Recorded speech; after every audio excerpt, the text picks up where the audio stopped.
To The Guardian, Clarkson versus the Sussexes. This is remarkable, you know.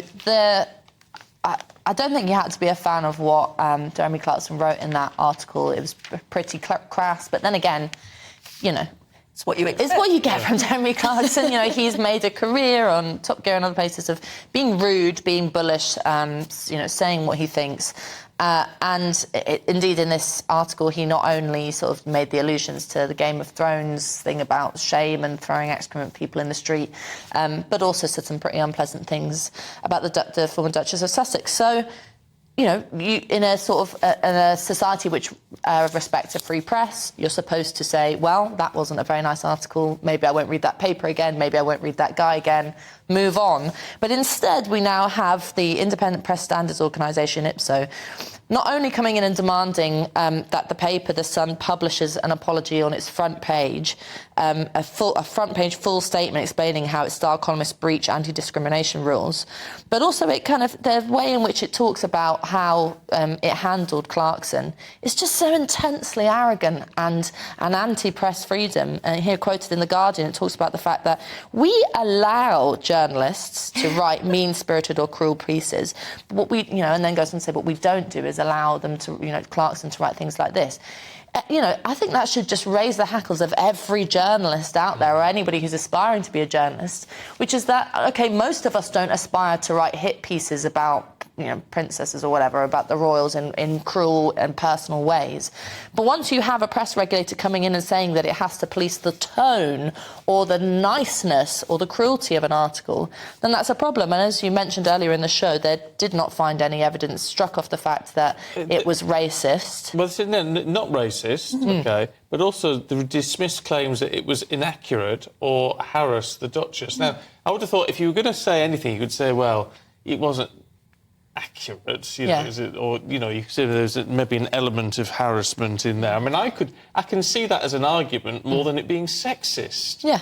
Actually. Well, in order for it to be, I mean, the argument in favour of Clarkson says that if there's nothing explicitly racist or sexist in there, then you can't claim that it's racist or sexist. But what the argument was that by his kind of pursuit of Meghan, in the context of the, you know, wider, I suppose, obsession with her among some members of the press, meant that it was perpetuating, it was a sort of emblematic, symptomatic of a sort of a wider problem with sexism and misogyny in relation to that individual Meghan Markle. And that's, you know, as Clarkson and other people said, that's like sort of trying to read my mind. It's like suggesting that you think you know what I'm writing rather than just taking what I've written on the page at face value. And you know, the problem is with free speech and freedom of the press, the people that you have to defend are always the most loathsome. They're always the ones that push the boundaries, that do the things that most of us don't do, that polite society sort of shrinks at.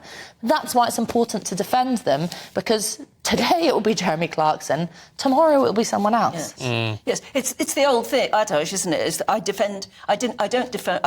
don't agree with what he said, but I defend his right to say it. Yes. And he didn't say anything inaccurate or wrong. No. It was just his opinion. Quite vile opinion. Yeah. But it was his opinion, and he's entitled to it. Exactly. And part of the Ipsos, argument is that he compared Meghan Markle to his hatred of Nicola Sturgeon and Rose West, the serial killer, and saying, well, what links those three women together? The fact that they're women. Well, actually, there are quite legitimate reasons to hate Rose West. Yeah.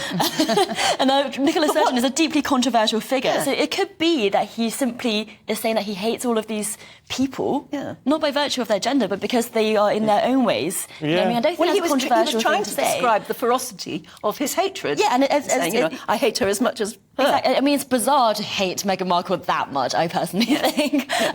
But nevertheless, you know, it is, as Ella says, you know, kind of imagining how you can feel inside Jeremy Clarkson's head, which I'm sure, you know, a lot of people think that they do know.